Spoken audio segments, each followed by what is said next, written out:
Sir M Visvesvaraya ಆಧುನಿಕ ಮೈಸೂರಿನ ಶಿಲ್ಪಿ, ಯೋಜನೆಗಳ ಪಿತಾಮಹ, ಭಾರತ ರತ್ನ ಹಾಗೂ ಮೈಸೂರು ಸಂಸ್ಥಾನದ ದಿವಾನರಾಗಿದ್ದ ಸರ್ ಎಂ ವಿಶ್ವೇಶ್ವರಯ್ಯನವರು 1861 ಸೆಪ್ಟೆಂಬರ್ 15ರಂದು ಚಿಕ್ಕಬಳ್ಳಾಪುರ ಜಿಲ್ಲೆಯ ಮುದ್ದೇನಹಳ್ಳಿಯಲ್ಲಿ ಜನಿಸ್ತಾರೆ.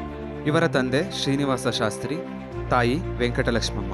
ಇವರು ಚಿಕ್ಕಬಳ್ಳಾಪುರದಲ್ಲಿ ಪ್ರಾಥಮಿಕ ಶಿಕ್ಷಣ, ಬೆಂಗಳೂರಿನ ಸೆಂಟ್ರಲ್ ಕಾಲೇಜಿನಲ್ಲಿ BA ಪದವಿ ಮತ್ತು ಪುಣೆಯಲ್ಲಿ ಇಂಜಿನಿಯರಿಂಗ್ ಪದವಿಯನ್ನು ಪಡೆಯುತ್ತಾರೆ. 24 ವರ್ಷಗಳ ಕಾಲ ಅಂದರೆ 1894ರಿಂದ 1909ರವರೆಗೆ ಬಾಂಬೆ ಸರ್ಕಾರದಲ್ಲಿ ಸೇವೆ ಸಲ್ಲಿಸಿದ ಇವರು ನಾಲ್ವಡಿ ಕೃಷ್ಣರಾಜ ಒಡೆಯರ ಆಹ್ವಾನವನ್ನು ಒಪ್ಪಿ 1909ರಲ್ಲಿ ಮೈಸೂರಿನ ಮುಖ್ಯ ಇಂಜಿನಿಯರ್ ಆಗಿ ಅಧಿಕಾರ ವಹಿಸಿಕೊಳ್ತಾರೆ.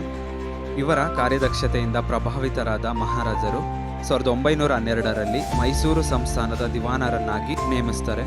ವಿಶ್ವೇಶ್ವರಯ್ಯನವರ ದಿವಾನಗಿರಿಯಲ್ಲಿ ಮೈಸೂರು ಸಂಸ್ಥಾನ ಕೃಷಿ, ಕೈಗಾರಿಕೆ, ಶಿಕ್ಷಣ ಸೇರಿದಂತೆ ವಿವಿಧ ಕ್ಷೇತ್ರಗಳಲ್ಲಿ ಅಪಾರ ಪ್ರಗತಿಯನ್ನ ಸಾಧಿಸಿತ್ತು.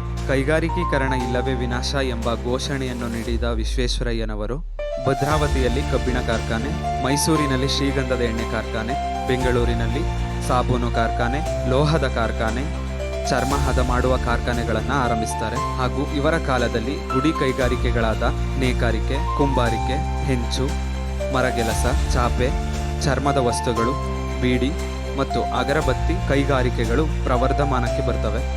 ವ್ಯಾಪಾರ ಮತ್ತು ವಾಣಿಜ್ಯವನ್ನು ಅಭಿವೃದ್ಧಿಗೊಳಿಸುವುದಕ್ಕಾಗಿ 1913ರಲ್ಲಿ ಮೈಸೂರು ಬ್ಯಾಂಕ್ನ ಸ್ಥಾಪನೆ ಮತ್ತು ಅದೇ ವರ್ಷ ಕಡ್ಡಾಯ ಪ್ರಾಥಮಿಕ ಶಿಕ್ಷಣವನ್ನು ಜಾರಿಗೊಳಿಸಿದ್ದು, ವಿದ್ಯಾರ್ಥಿ ವೇತನ ಆರಂಭ, ಸ್ತ್ರೀಯರ ಶಿಕ್ಷಣಕ್ಕೆ ಪ್ರೋತ್ಸಾಹ, ತಾಂತ್ರಿಕ ಶಿಕ್ಷಣಕ್ಕೆ ಮಹತ್ವ, 1914ರಲ್ಲಿ ಮೈಸೂರಿನ ಚಾಮರಾಜೇಂದ್ರ ತಾಂತ್ರಿಕ ಸಂಸ್ಥೆಯ ಸ್ಥಾಪನೆ, ಕನ್ನಡ ಭಾಷೆ ಮತ್ತು ಸಂಸ್ಕೃತಿಯ ಅಭಿವೃದ್ಧಿಗಾಗಿ 1915ರಲ್ಲಿ ಬೆಂಗಳೂರಿನಲ್ಲಿ ಕನ್ನಡ ಸಾಹಿತ್ಯ ಪರಿಷತ್ತನ್ನು ಆರಂಭಿಸಿದ್ದು, 1916ರಲ್ಲಿ ಮೈಸೂರು ವಿಶ್ವವಿದ್ಯಾನಿಲಯದ ಸ್ಥಾಪನೆ, 124 ಅಡಿ ಎತ್ತರದ KRS ಅಣೆಕಟ್ಟಿನ ನಿರ್ಮಾಣ, 1913ರಲ್ಲಿ ಬೆಂಗಳೂರು ಸಮೀಪದ ಹೆಬ್ಬಾಳಿನಲ್ಲಿ ಕೃಷಿ ಕಾಲೇಜಿನ ಸ್ಥಾಪನೆ, ಚನ್ನಪಟ್ಟಣದ ಬಳಿ ರೇಷ್ಮೆ ಸಂಶೋಧನಾ ಕೇಂದ್ರ ಸ್ಥಾಪನೆ, ಭತ್ತ ಮತ್ತು ಕಬ್ಬಿನ ಬೆಳೆಯ ಅಧ್ಯಯನಕ್ಕಾಗಿ ಮೈಸೂರಿನ ನಾಗನಹಳ್ಳಿಯಲ್ಲಿ ಕೃಷಿ ಸಂಶೋಧನಾ ಕೇಂದ್ರ ಸ್ಥಾಪನೆ ಹಾಗೂ ಮೈಸೂರಿನಿಂದ ಅರಸೀಕೆರೆ, ಬಂಗಾರಪೇಟೆಯಿಂದ ಚಿಕ್ಕಬಳ್ಳಾಪುರ ಮತ್ತು ಯಲಹಂಕದಿಂದ ದೇವನಹಳ್ಳಿಯ ನಡುವೆ ರೈಲು ಮಾರ್ಗ ನಿರ್ಮಾಣ.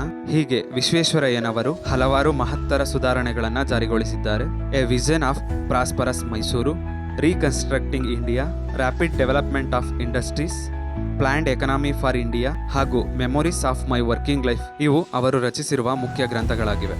ಬ್ರಿಟಿಷ್ ಸರ್ಕಾರವು ಇವರ ಕಾರ್ಯದಕ್ಷತೆ ಹಾಗೂ ಉತ್ತಮ ಸೇವೆಗಾಗಿ ಸರ್ ಪದವಿಯನ್ನು ನೀಡುವುದರ ಜೊತೆಗೆ Qaiser E Hind companion of Indian empire, night commander of Indian empire ಇನ್ನು ಮೊದಲಾದ ಗೌರವ ಪ್ರಶಸ್ತಿಗಳನ್ನು ನೀಡಿದೆ. ಹಾಗೂ ಹಲವು ವಿಶ್ವವಿದ್ಯಾನಿಲಯಗಳು ಗೌರವ ಡಾಕ್ಟರೇಟ್ ಪದವಿಯನ್ನ ನೀಡಿವೆ. 1955ರಲ್ಲಿ ಭಾರತ ಸರ್ಕಾರವು ದೇಶದ ಅತ್ಯುನ್ನತ ನಾಗರಿಕ ಪುರಸ್ಕಾರವಾದ ಭಾರತ ರತ್ನ ಪ್ರಶಸ್ತಿಯನ್ನ ನೀಡಿ ಗೌರವಿಸಿತು. ಈ ಪ್ರಶಸ್ತಿಯನ್ನು ಪಡೆದ ಮೊದಲ ಕನ್ನಡಿಗರು ಇವರು.